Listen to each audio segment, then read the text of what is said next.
Now in this lesson we do some work on three-dimensional trigonometry. Example: the angle of elevation of a tower CD of height h meters from a point A due east of it is 50 degrees. From a point B, the bearing of the tower is 035 degrees and the angle of elevation is 48 degrees. A and B are 300 meters apart and are on the same level as the base D of the tower. Right, a fairly lengthy description of the situation there. We've got A, B and C that follows. Now the solution to A, firstly, we need to show that angle BDA equals 125 degrees. Well, we're going to start by looking at it from a bird's eye view, okay? If you're looking straight down on the situation. We're talking about a tower CD, but looking directly down on it, we're interested in the point D as being the base. So let's mark in D as our starting point. We're drawing out north and south. Point A is due east of it. So go across and mark in the point A. We'll write down due east. Point B, the bearing of the tower is 035 degrees. So we put the point B there. Again, put a north and south, but we just slightly make it different. So a north with a little dash and a south with a little dash, because when we're trying to identify the angles later on, we'll find that's important. Okay, so that angle there is 35 degrees. That's the bearing. Now that angle is what we need to show is 125. Well, let's break it up. That part certainly is a right angle. Okay, it's between the east and the south lines. And that angle there, we're looking at it. Do you spot what it is? It's an alternate angle. So 35 degrees as well. So combined, we'll get 125 degrees all up, which is great. So let's write down the solution there. We started off by saying those two angles were the same. So we could say angle SDB equals angle N-BD. The reason? Alternate angles and northings are parallel lines. Okay. Angle BDA then is made up of that 35 degrees and the right angle. So let's write that down. So equals 35 degrees plus 90 degrees, which equals 125 degrees as required. Moving on to part B, we need to show that BD equals H tan 42 degrees and find a similar expression for AD. Well, to do that, we'll need to start with drawing the three-dimensional diagram.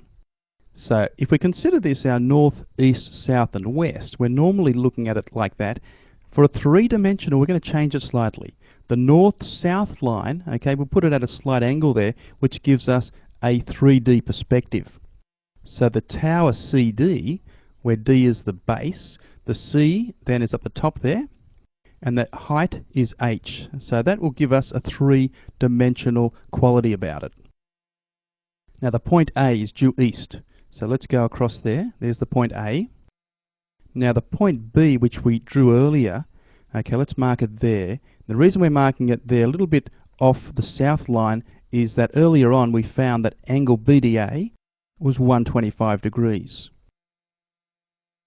Now angle of elevation, okay, from the point A due east of it is 50 degrees. So from A to the top of the tower, 50 degrees is the angle of elevation. From the point B, the angle of elevation is 48 degrees. So there's our point B. Draw the line to the top of the tower. That angle there, 48 degrees. Now, we're also told that A and B are 300 meters apart. So let's mark that in on our diagram as well.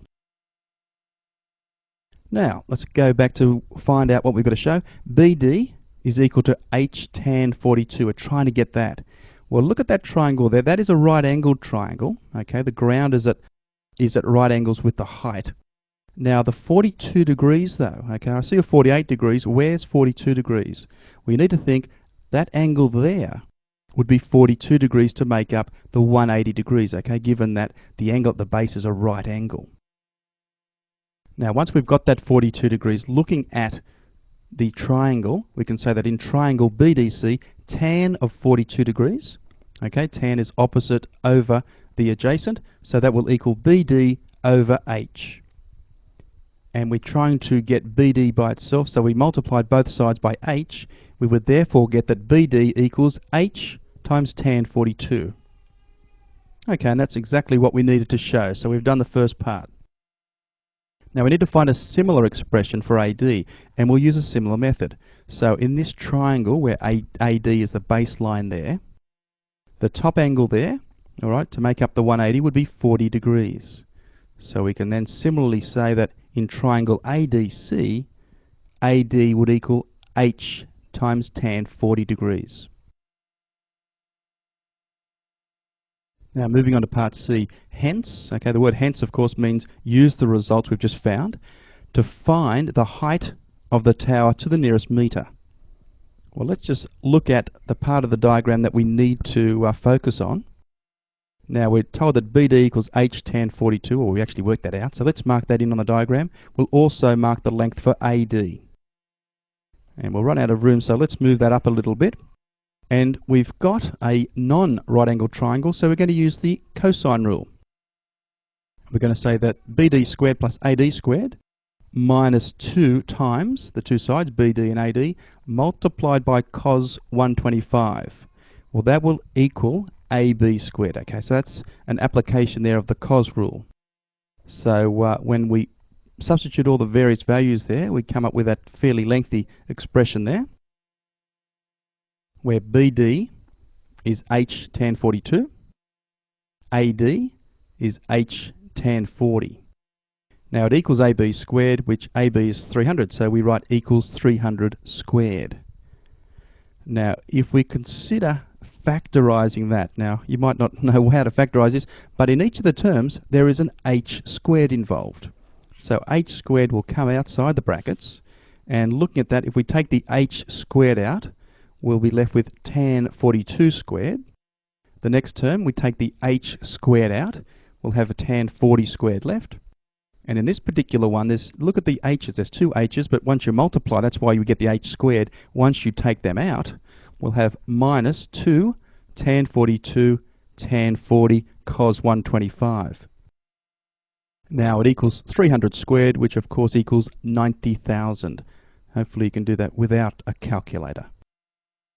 In any case, we'll need a calculator for this part, certainly. Once you do that, on the calculator then we get 2.3815. It's being multiplied by that h squared, so we write 2.3815 h squared. On the right-hand side, it equals 90,000. Now, to get the h squared at the moment by itself, we need to divide through by that 2.3815.